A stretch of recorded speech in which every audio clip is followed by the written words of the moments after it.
নমস্কার বন্ধুরা, আমি মানস বিশ্বাস দ্য বং ইন্সপিরেশন ইউটিউব চ্যানেলে তোমাদের সবাইকে স্বাগত জানাই। আশা করি তোমরা সবাই সুস্থ আছো এবং ভালো আছো। তা ভিডিওর টাইটেল এবং থাম্বনেল দেখে তোমরা বুঝতে পেরেছো আমি কোন বিষয়ে কথা বলবো। তা আজকে আমি তোমাদের কথা বলবো West Bengal police constable and lady constable 2024 যে পিইটি পিএমটি তোমাদের কোন শিফটে হচ্ছে, কত মিটার ট্র্যাক কোথায় হচ্ছে সেটা নিয়ে একটু বিস্তারিতভাবে বলে দেবো। এর আগে আমি তোমাদের দুটো ভিডিও করে দেখিয়ে দিয়েছি তোমরা কিভাবে তোমাদের কাস্ট সার্টিফিকেট, তোমাদের আধার কার্ড, তোমাদের মাধ্যমিকের অ্যাডমিট কার্ড, মাধ্যমিকের সার্টিফিকেট বা রেজাল্ট দিয়ে তোমরা তোমাদের অ্যাডমিট কার্ডটা ডাউনলোড করতে পারবে। এবং আমি বলেও দিয়েছি যে তোমাদের কিন্তু আগে মেয়েদের মাঠ হবে 8, 9, 10 এই 3টে দিন, তারপর 11 এবং 12 তারিখে তোমাদের ছুটি থাকছে, 13 থেকে তোমাদের কিন্তু পুরোপুরি ছেলেদের মাঠ শুরু হচ্ছে।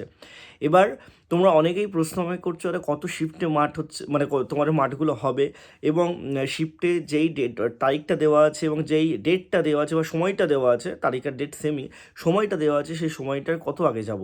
তা তোমরা দেখতে পেয়েছো কারোর রিপোর্টিং টাইম 7টায়, কারোর রিপোর্টিং টাইম 9টায়, কারোর রিপোর্টিং টাইম 11টায় বলা আছে। তা দেখো রিপোর্টিং টাইম এবং তোমাদের অ্যাকচুয়াল মাঠ হওয়ার মধ্যে বিস্তর ফারাক আছে। তোমাদের 43,000 জন টোটাল কিন্তু সারা পশ্চিমবঙ্গে মাঠ পাস করেছে, তোমরা জানো, ছেলেদের মধ্যে। এবং আমার যেটা মনে হচ্ছে তোমাদের কিন্তু এই রিপোর্টিং টাইমের মোটামুটি আগে গেলেই বা রিপোর্টিং টাইমের মধ্যে পৌঁছালেই তোমাদের হবে, ঠিক আছে। তার আগে তোমাদের কোথায় কি মাঠ হচ্ছে সেটা আমি তোমাদের বলি। দেখো তোমাদের একদম অম্বিকানগরের মাঠ বলো, তোমরা বহরমপুর স্টেডিয়ামের মাঠ বলো, তোমরা দুর্গাপুরের মাঠ বলো, বা তোমরা হচ্ছে মেদিনীপুরের মাঠ বলো, ঠিক আছে, সমস্ত মাঠই তোমরা বা ব্যারাকপুরের যে মাঠগুলো বলো, সমস্ত মাঠই তোমাদের কিন্তু ডেপুটেশনের মাধ্যমে তোমাদের 200 মিটারে করা হচ্ছে, ঠিক আছে, 200 মিটারে করা হচ্ছে। অর্থাৎ তোমাদের 8টা রাউন্ড দিতে হবে, ঠিক আছে, 8টা রাউন্ড তোমাদের দিতে হবে। এবং মেয়েদের তোমাদের কিন্তু দিতে হবে তোমার 800 মিটার, ঠিক আছে, 4 মিনিটে তোমরা সেটা দেখে নিতে পারো, ঠিক আছে। এইটাই তোমাদের কিন্তু মাঠের কথা। তোমাদের কোথাও 400 মিটারের ট্র্যাক হচ্ছে না, সব জায়গায় 200 মিটারের ট্র্যাক হচ্ছে।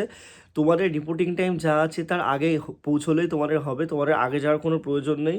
কারণ আগে গেলেই তোমাদের হবে এরকম কিন্তু কোনো পন্থা দেখা যাচ্ছে না। প্রথম দিন যখনই মাঠ হবে না কেন, তারপরেই কিন্তু বোঝা যাবে তোমাদের মাঠের ব্যাপারটা কী হচ্ছে, আমি তোমাদের জানিয়ে দেবো মাঠ থেকে, ঠিক আছে। এবং মাঠ শেষ হয়ে যাওয়ার পরে তোমাদের ইন্টারভিউর প্রস্তুতিও আমি কিন্তু তোমাদের শুরু করে দেবো।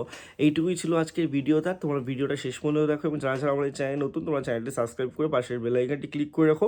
অথেন্টিক আপডেট আমার চ্যানেলে পাবে তোমরা। ধন্যবাদ।